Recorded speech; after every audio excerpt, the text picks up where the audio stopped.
लफ़्ज़ तहरीक जो मादो हरक आहे, जंहिंजी माना हरकत में आहे, कंहिं ॻाल्हि खे शुरू करणु, उहा क़ौमी, सियासी, मज़हबी, इक़्तिलादी थी सघे थी।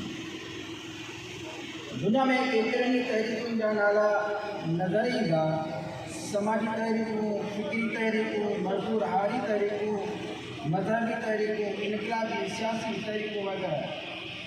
मूल मक़सदु हर तहरीक जो पंहिंजो हूंदो आहे, पर अमूमी तौर ते ज़ुल्म, डाट, नाइंसाफ़ी, इस्तिसाल ख़िलाफ़ हूंदियूं आहिनि त जीअं मुआशरे में इंसाफ़, मसाफ़ात, ख़ुशहाली ऐं हक़नि जी हिफ़ाज़त थिए।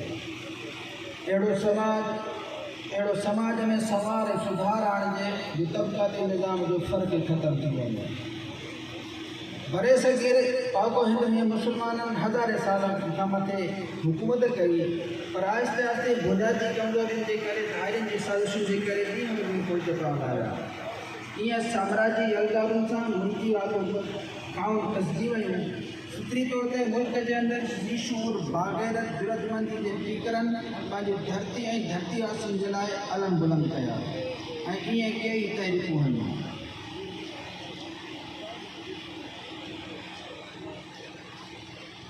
अहिड़नि तहरीकनि में ख़ासि आज़ादी आज़मी जे मज़ामती तहरीकुनि में अहिड़ी तहरीक आहे जेका मुआशरे में हर क़िस्म जी सियासी, समाजी, मुआशरती, इंतज़ामी तरक़ीअ में कंहिं अमल जे नफ़ाज़ लाइ शुरू कई वेंदी आहे।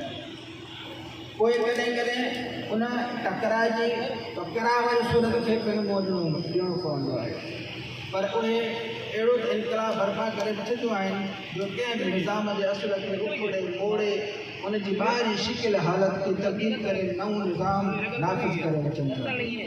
तारीख़ी तौर ते ॾिसिजे त मज़ामतूं हर दौर में रहियूं आहिनि।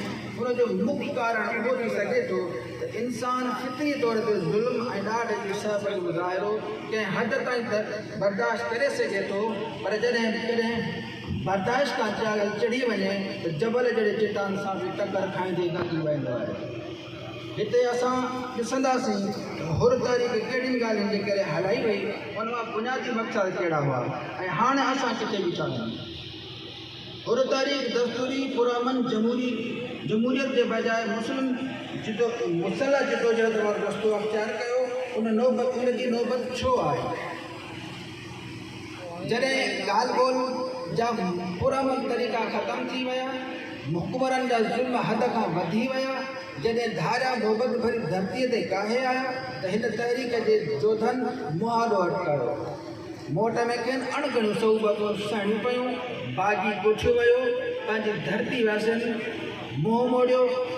अहिड़ो कहिड़ो ज़ुल्म सितम हूंदो जेको हिननि मर्द मुजाहिदनि ते न सचो। हुर तहरीक जो मक़सदु अंग्रेज़ साम्राज्य खे नेकाल ॾियणो हो, उन जे निज़ाम ख़िलाफ़ हो, सिंध जी सुजागी, तरक़ी, ग़ुलामीअ खां निजात हो। थोरो गौर कयो, थोरी घड़ीअ लाइ खणी पाण वीचार कयो, छा पाण धणियनि पंहिंजे लाइ का हुकूमत, का बादशाह चाही? छा ख़ाली सिर्फ़ु पंहिंजे हुर दिमाग़ जे लाइ का मराद घुरी? छा पंहिंजे लाइ के लक़ब अलक़ाब सर खान बहादुर जा घुरिया? छा पंहिंजे लाइ या जमात लाइ का ज़र ज़मीन का जागीर चाही?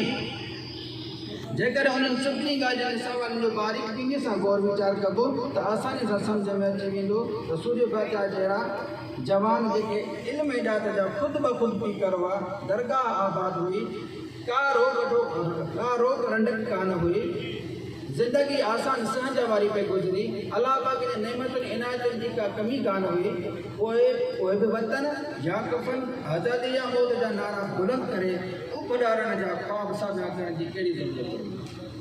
ज़रा गौर कजे त सदन कुल उमिरि मुबारक 33 साल हुई।